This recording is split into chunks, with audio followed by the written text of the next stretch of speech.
It īpaši naktī šis var būt nāvīgi jūsu kājas mazajam pirkstam.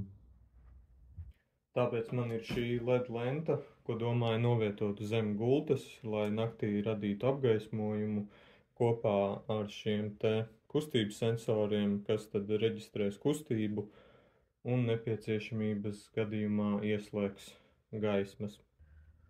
Īsumā par pašu LED lentu.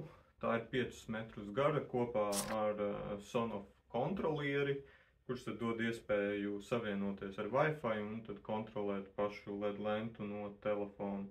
Var mainīt dažādus režīmus, krāsas, intensitāti un, kā piemēram es jau nodemonstrēju, var arī ieslēgt režīmu, kas maina krāsas pēc skaņas.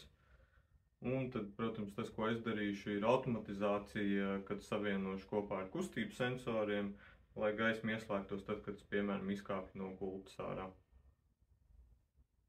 Man gulta ir uz kājām, tagad tikai jāizdomā, kā lentu piestiprināt apakšā. Vienā pusē gultai būšu jau salicis LED lentu, tā viņa arī būs, ka viņa ir gultas iekšpusē.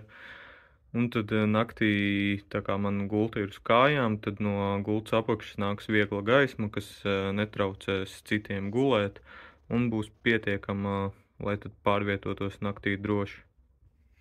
LED lenta ievilkta visam apkārt.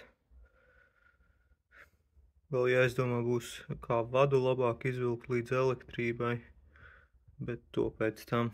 Tagad tikai jāsaliek viss atpakaļ un jāskatās rezultāts. Aiztaisīju aizkars, lai nedaudz jau nodemonstrētu, kaut gan vēl nav gluži nakts.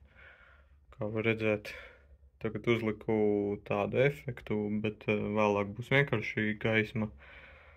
Šobrīd ir pietiekoši pie gultas, izkāpjot no gultas, lai redzētu, kur aiziet līdz koridorim, piemēram.